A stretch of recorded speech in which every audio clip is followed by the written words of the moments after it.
भाजपा जब कागज पर किसी चुनाव का नक्शा खींचती है तो इस ढंग से पेश करती है कि चुनाव तो चुटकियों में जीत लेगी।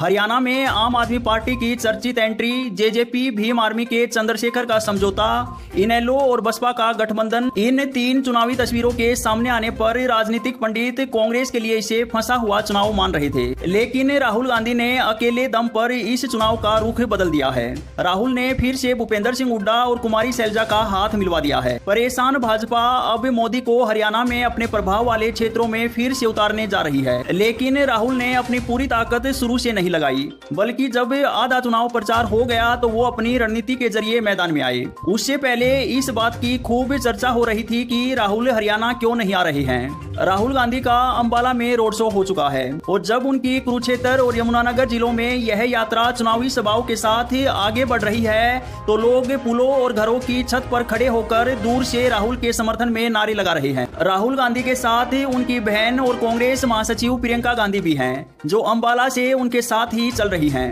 अंबाला में राहुल और प्रियंका ने जो भाषण दिए वो सोशल मीडिया पर अब वायरल हो चुके हैं। हरियाणा के राजनीतिक जानकारों ने राहुल की पिछली 2 रैलियों और सोमवार से शुरू हुई विजय संकल्प यात्रा के बाद इस चुनाव को दो तरफा यानी भाजपा कांग्रेस के बीच सीधा मुकाबला घोषित कर दिया है। हालांकि कई चुनावी सर्वे में कांग्रेस की बढ़त बताई गई थी, लेकिन उस समय राजनीतिक जानकार बाद में यह जोड़ देते थे कि फिर कांग्रेस के लिए यह चुनाव अभी भी फंसा हुआ है। दलित मतदाता इस चुनाव में इनेलो और जेजेपी को वोट देंगे।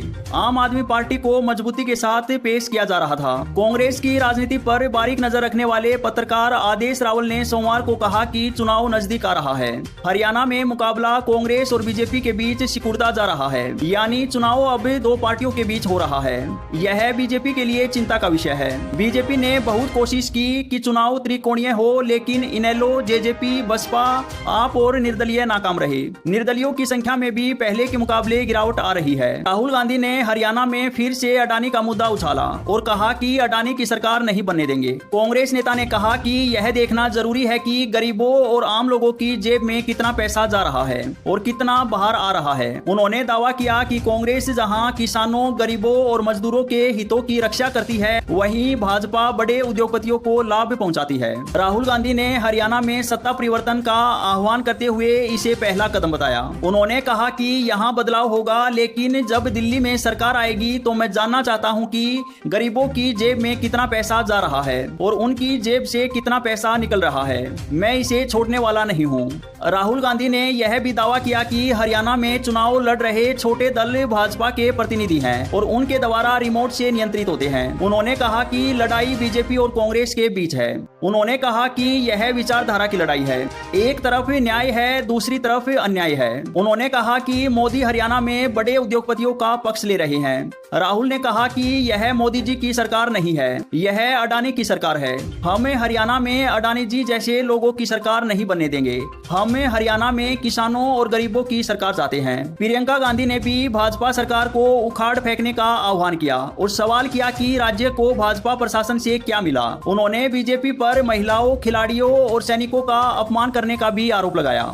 उन्होंने कहा कि पिछले 10 वर्षों में किसानों ने देश के साथ जो कुछ भी किया उसके बावजूद उन्हें पीटा गया और उन पर लाठियां बरसाई गई। उन्हें एमएसपी नहीं दिया गया। प्रियंका गांधी ने महिला पहलवानों का जिक्र करते हुए कहा कि हम कैसे भूल जाएं कि कैसे उन्हें सड़क पर बैठाया गया। उन्होंने कहा कि अगर आपको न्याय चाहिए तो इस सरकार को उखाड़ फेंकिए, इस सरकार को हटाइए। आपको इस सरकार से कुछ नहीं मिला।